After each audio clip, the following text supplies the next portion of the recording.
कविता और हम लोग इशू ऑफ डिबेंचर चैप्टर कर रहे थे। इसमें हमने ऑलमोस्ट टॉपिक्स कर लिए थे। आज हम करेंगे issue of debenture as a collateral security. Issue हम डिबेंचर तो कर रहे हैं but as a collateral security इसका आखिर मतलब क्या है? ठीक है, सबसे पहले कोलेटरल सिक्योरिटी का मतलब पता होना ज़रूरी है। जब भी हम बैंक से लोन लेते हैं, चाहे हम घर में लें या कंपनी लोन ले, कोई भी ले, तो बैंक हमें बेवजह तो लोन दे ही नहीं देता। मतलब बेवजह इन द सेंस फ्री में लोन नहीं देता था, है ना। वो इंटरेस्ट हमसे चार्ज करता है, इसके अलावा वो हमसे एक सिक्योरिटी मांगता है।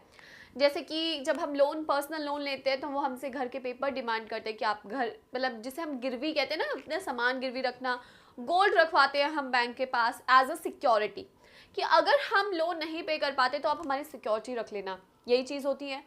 कंपनी भी इसी तरीके से बैंक से लोन लेती है और जब वो लोन लेती है तो सिक्योरिटी रखवाती है, जिसको हम प्रिंसिपल सिक्योरिटी या प्राइम सिक्योरिटी कहते हैं। अब कई बार क्या होता है कि कंपनी जब प्रिंसिपल सिक्योरिटी रखवाती है तो उसके अलावा भी कोई सिक्योरिटी रखवाती है, तो उस सिक्योरिटी को हम कोलेटरल सिक्योरिटी कहते हैं। यानी कि जो दूसरी सिक्योरिटी रखवाएगी उसको हम कोलेटरल सिक्योरिटी कहते हैं। लाइक कंपनी ने अगर ज़मीन के पेपर रखवाए, इसके अलावा अगर कंपनी अपने डिबेंचर्स रखवाती है तो उसे issue of debenture as a collateral security कहा जाता है। यानी कि आप डिबेंचर कंपनी के पास रखवा रहे हैं, क्या, कैसे, एज अ कोलेटरल सिक्योरिटी। तो आज हम वो पढ़ेंगे कि हम बैंक के पास अपने डिबेंचर्स रखवाते हैं एज अ कोलेटरल सिक्योरिटी। तो इसके लिए कंपनी जब बैंक के पास अपने डिबेंचर्स रखवाएगी तो कंपनी के पास दो तरीके होते हैं इसको डील करने के कि भाई हम अपने अकाउंट से बुक में इसको किस तरीके से डील करेंगे, कैसे दिखाएं, क्योंकि हमारे पास कोई अमाउंट तो पैसा कुछ भी नहीं आ रहा है। तो इस केस में कंपनी किस तरीके से इसे डील करेगी? कंपनी के पास दो सिचुएशन होगी। पहली होती है कि कंपनी एंट्री पास नहीं करती, यानी कि नो एंट्री पास्ड, और एक होगी जिसमें कंपनी एंट्री पास करेगी। ठीक है, एक केस में कंपनी एंट्री पास नहीं करती, दूसरे केस में कंपनी एंट्री पास करती है। अब देखो, मैंने एक एग्जांपल लिया है। सपोज करो कंपनी ने, एबीसी कंपनी है जिसने लोन लिया 10 लाख रुपए का और उसने कोलेटरल सिक्योरिटी में 10,000 डिबेंचर इशू करे 10% रेट के हिसाब से ऑफ ₹100 ईच। यानी कि अगर आप देखेंगे तो कंपनी अपने 10,000 डिबेंचर रखवा रही है 100 ईच के। तो अब इसको कंपनी कैसे डील करेगी? कंपनी के पास सबसे पहला ऑप्शन है कि कोई एंट्री पास नहीं करना। देखो, प्रिंसिपल सिक्योरिटी कुछ भी हो सकते हैं, वो इसमें जिक्र नहीं है। हम लोग सिर्फ कोलेटरल सिक्योरिटी के बारे में बात कर रहे हैं, और वो भी कौन सी? डिबेंचर्स। तो कंपनी डिबेंचर्स को कैसे दिखाएगी? देखो, सबसे पहले हमें, जब हम कोई एंट्री नहीं भी पास करते तो बैलेंस शीट में हम अपने डिबेंचर्स को शो करते हैं। बैलेंस शीट में किस तरफ शो करते हैं? लाइबिलिटी साइड शो करते हैं। लाइबिलिटी में कौन सी लाइबिलिटी होती है? नॉन करेंट लाइबिलिटी होती है। अब देखो, हमारी बैलेंस शीट कुछ इस तरीके से होती है, राइट, जिसमें यहाँ अमाउंट आता है, यहाँ नोट नंबर आता है, यहाँ पर्टिकुलर्स। ठीक है, अब हमारी जो सबसे, हमारी नहीं, हमारा सबसे पहला जो हेड होता है वो होता है equity and liability, right. Equity and liabilities के हेड में हम किस में जाएंगे? हम जाएंगे नॉन करेंट लाइबिलिटी में। किस में जाएंगे? Non current liability. बिकॉज जो भी लोन लिया जाता है, अगर वो लॉन्ग टर्म के लिए ले रहे हैं तो वो नॉन करेंट लाइबिलिटी का पार्ट होता है, और उसमें हम जाते हैं लॉन्ग टर्म बोरिंग्स में। ठीक है, अब देखो यहाँ पे आपको डिबेंचर्स के बारे में बिल्कुल जिक्र नहीं करना, आपको जिक्र करना है लोन के बारे में कि आपने लोन कितने का लिया है। तो लॉन्ग टर्म बोरिंग्स में आपने लोन लिया है 10 लाख, इतना क्लियर है। अब आप इसके आगे डालेंगे नोट नंबर 1। क्या लिखा आपने? Note number 1। यहाँ हमारी बैलेंस शीट क्लोज हो गई। ठीक है, अब हम बनाएंगे notes to account. Notes to account पता है हम सभी को? नोट्स टू अकाउंट क्या होता है? जिसमें जो भी हम नोट नंबर डालते हैं उसकी डिटेल होती है। तो यहाँ पे अगर नोट्स टू अकाउंट में हम नंबर 1 की डिटेल दें तो जो हमारी लॉन्ग टर्म बोरिंग्स है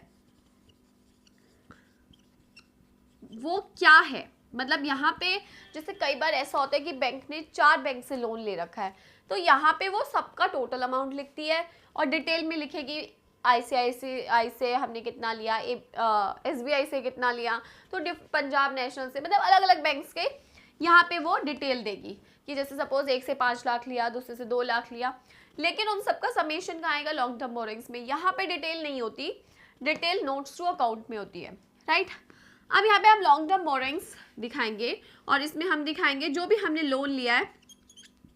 अगर आपने लोन लिया हो SBI से तो आप दिखाओगे लोन फ्रॉम SBI, कितने का लिया, 10 लाख का लिया। अब आप बोलोगे कि अभी तक हमारे जो डिबेंचर्स है उनका जिक्र कहीं नहीं हुआ। बिल्कुल जिक्र नहीं हुआ, क्योंकि जब हम कोई एंट्री पास नहीं करते तो हम सिर्फ इसकी नरेशन में लिख देते हैं कि secured by 10,000 10% debentures of ₹100 each. यानी कि ये जो लोन है हमारा 10 लाख रुपए का, ये सिक्योर्ड है। किससे सिक्योर्ड है, 10,000 10% डिबेंचर ऑफ ₹100 ईच से।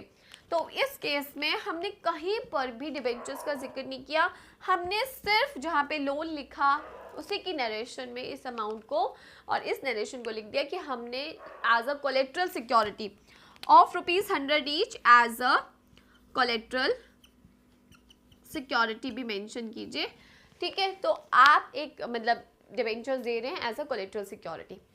तो ये पार्ट यहाँ तक था। अब इसमें कई बार ऐसा होता है कि आप लोन ले रहे हो लेकिन लॉन्ग टर्म नहीं, शॉर्ट टर्म ले रहे हो।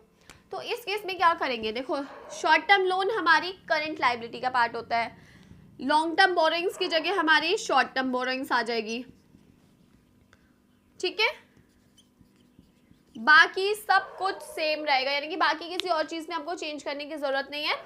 ऑफ कोर्स हम जब शॉर्ट टर्म लोन लेते हैं तो वो करंट लायबिलिटी का पार्ट होता है और शॉर्ट टर्म लोन होगा तो हम उसे यहाँ शो कर देंगे, राइट। अब हम करते हैं सेकेंड केस, जिसमें हम लोग लोन की एंट्री, मतलब लोन की कह रही हूँ सॉरी, डिबेंचर्स की एंट्री पास करते हैं, तब क्या होगा। अब हम करते हैं सेकंड केस, जिसमें कंपनी एंट्री पास करती है। देखो जब एंट्री पास करती है ना, बहुत सिंपल एक सिंगल एंट्री है। कंपनी अपने डिबेंचर्स को दिखाने के लिए क्या करती है, 10% डिबेंचर अकाउंट ओपन करती है, राइट।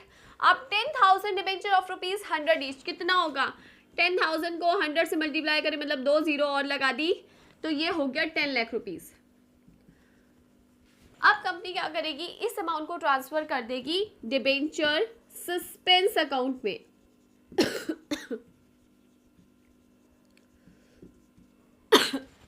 यानी कि कंपनी यहाँ पे डिबेंचर का अमाउंट ट्रांसफर कर रही है डिबेंचर सस्पेंस अकाउंट में। नरेशन में आप वही लिखोगे सेम कि 10,000 debenture of ₹100 each issued as a collateral security. Entry बहुत सिंपल सी, डिबेंचर सस्पेंस अकाउंट बनाया हमने और अपने डिबेंचर्स को हमने क्रेडिट कर दिया। अब इसको बैलेंस शीट में कैसे शो करना है, देखो यहाँ तक का पार्ट हमारा क्लियर था बैलेंस शीट का। अब यहाँ पे हम नॉन करंट का ही लेंगे इसे, क्योंकि लॉन्ग टर्म के लिए है।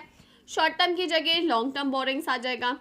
लोन का अमाउंट हमारा 10 लाख, जो पहले वाले केस में था, सब कुछ सेम रहता है, everything same, loan from SBI same. बात आती है यहाँ पे क्या चेंज आता है, देखो हमने जो डिबेंचर इशू करे हैं एज अ कोलेट्रल सिक्योरिटी, हम उनको लिख के दिखाएंगे।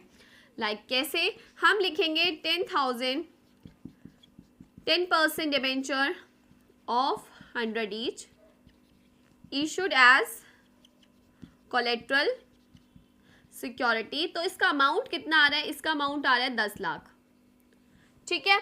अब हम इसमें से लेस कर देंगे कौन सा अमाउंट, जो अमाउंट हमने सस्पेंस में डाला, जो कि हमने पूरा 10 लाख डाला। तो डिबेंचर सस्पेंस अकाउंट 10 लाख रुपए माइनस कर देंगे, तो बाहर जो अमाउंट शो होगा वो होगा 0। यानी कि पहले वाले केस में भी कोई अमाउंट शो नहीं हो रहा था जो डिबेंचर हमने इशू करे, इसमें भी कोई शो नहीं हो रहा। बस इसमें हम एक एंट्री दिखा रहे हैं कि हमने डिबेंचर इशू करे हैं, जो कि यहाँ पे दिख रहा है, और उस अमाउंट को हमने किस में ट्रांसफर कर दिया, डिबेंचर सस्पेंस अकाउंट में। तो वही 10 लाख रुपए हमने माइनस कर दिए। इसका इफेक्ट क्या आया, 0, बट ये आपकी बुक में शो हो गया। तो ये होता है जब हम एंट्री पास करते हैं। तो ये एक छोटा सा टॉपिक था जब हम कोलेट्रल सिक्योरिटी के रूप में अपने डिबेंचर इशू करते हैं, जिसके लिए आपको थोड़ी सी बैलेंस शीट बनानी है। थोड़ी सी इन द सेंस कि बैलेंस शीट बनानी है जिसमें बहुत कम इन्फॉर्मेशन है। सिर्फ आपको equity and liabilities, non current liability में जाएंगे लॉन्ग टर्म बोरिंग्स, जितने का लोन लिया उतना अमाउंट आ जाएगा। नोट्स टू अकाउंट बनाएंगे, सेम उसी चीज़ का, अगर लॉन्ग टर्म है तो लॉन्ग टर्म, जो बैंक से लोन लिया है सेम अमाउंट आ जाएगा, और जो आप डिबेंचर इशू कर रहे हो एज अ कोलेटरल सिक्योरिटी सिर्फ फॉर्मेलिटी के लिए उनको दिखा दोगे, फर्स्ट वाले केस में नरेशन के रूप में, सेकंड वाले केस में एंट्री के रूप में। तो ये एक सिंपल छोटा सा केस था, कौन सा डिबेंचर इशू किए जाते हैं as a collateral security. I hope आप लोगों को समझ आया होगा, और अगर समझ आया तो इस वीडियो को लाइक शेयर एंड कमेंट ज़रूर करें, और अपने डाउट्स आप मेरे से इंस्टाग्राम या यूट्यूब पर पूछ सकते हैं। Thank you.